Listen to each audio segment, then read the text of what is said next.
apparently we can't even have the illusion of a calm space for 20 minutes.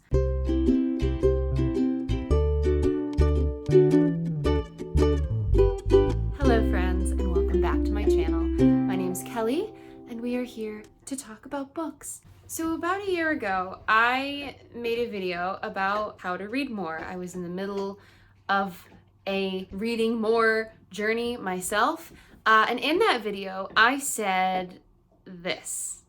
I want to be one of those people who reads like 100 books a year.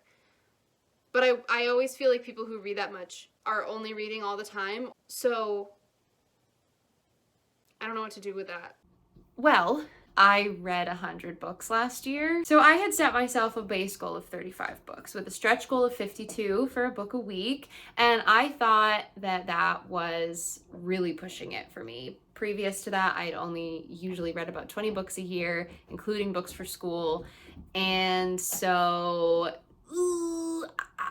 I really didn't think I was going to be able to do that much. And the idea of doing 100 was so out of the realm of possibility for me. But then I read 100. And so I figured I would just touch base on the reading more stuff and talk a little more about what else I've done to start reading more books. The biggest things were definitely the things that I talked about in that video. So if you are just basically looking to read more, I would visit that one. I talked about reading books that you like, DNFing, all that kind of good stuff, prioritizing reading, making time for reading. And those are definitely the big things. But if you're already someone who reads a lot and you're just kind of trying to push it a little, I'm going to just talk a little more about the specific and maybe stranger things that I did that work for me. They won't work for everybody, certainly. But with me and the way that my brain works, this is what I've been doing. This is what works to make me read more. So take what you think might work. Leave everything else, which is probably going to be most of it because it's weird in here. One of the biggest things that I did that works really well for me, but that I actually actively think will probably not work for most people, is that I track my reading in an obscene amount of ways. I don't just have a reading journal. I don't just use Goodreads.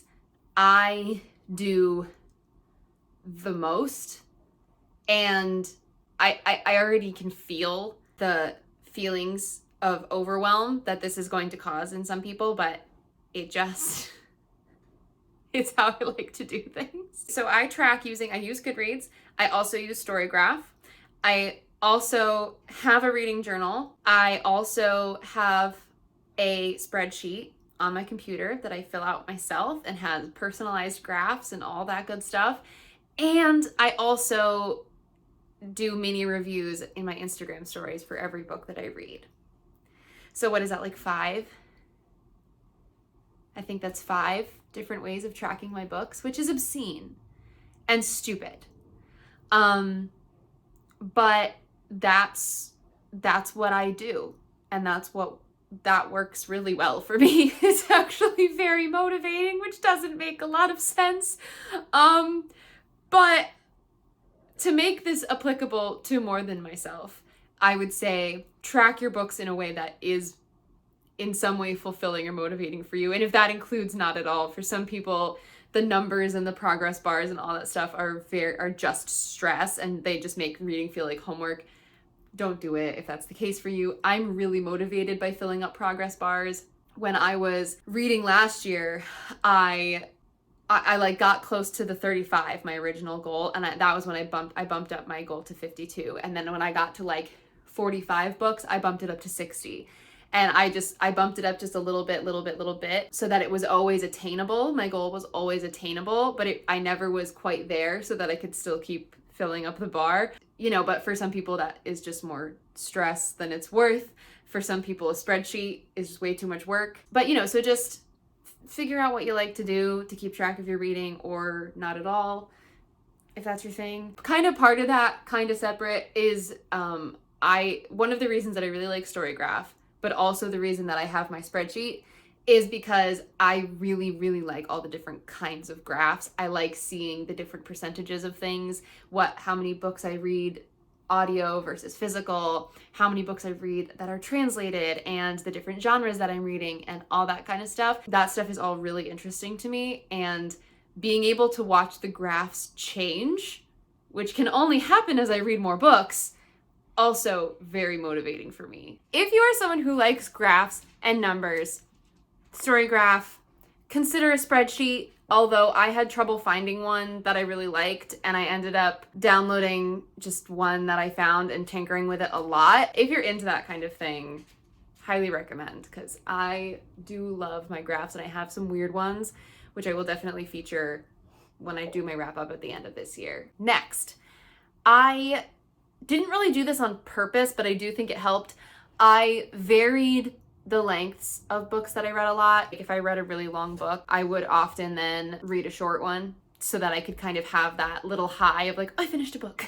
Something I started really only a handful of months ago, but I am finding I like, is I have a physical TBR shelf, which is something a lot of people do that, or they have their little cart or something.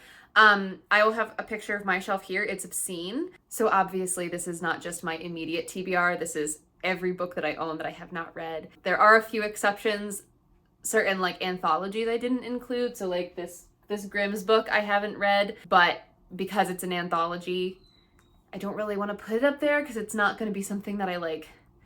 I don't know.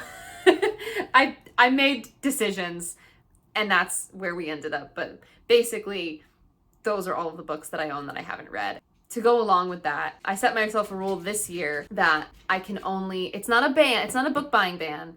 It is a rule that I can only buy half as many books as I read that I own. So if I read 30 of the books that I own this year, I can buy 15 books. And I don't have to wait till the end of the year or anything, but it's like I have to keep that ratio, which I'm not doing great with, but there's still time to even things out and it'll be fine. I know you guys are worked up. Will you say hi to the people? Little Gouda? Oh, where's the girl?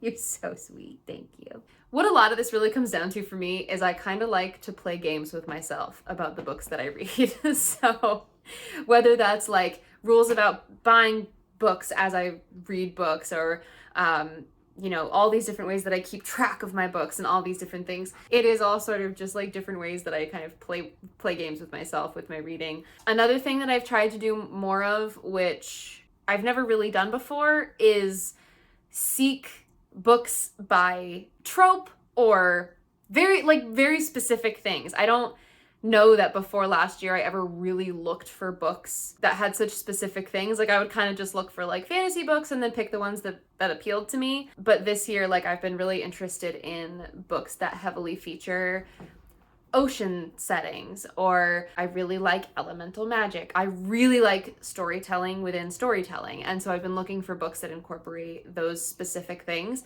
which is just not something that I really have ever done before that really occurred to me. And it does get me more excited about those kinds of books. I didn't plan for this video at all. I didn't script it even a little bit. I didn't make a single note or even think about it for 5 minutes before turning my camera on. So that's all that I have to say. I think I found my groove last year with reading. This year's been going really well. This year I'm kind of aiming for that 52 again. I think expecting half as much from myself is fair. So yeah, that's it. Those are the weird things that I've been doing to help myself read more, to inspire myself to read more. I have to go before my dogs start to fight again. Can we just good boy.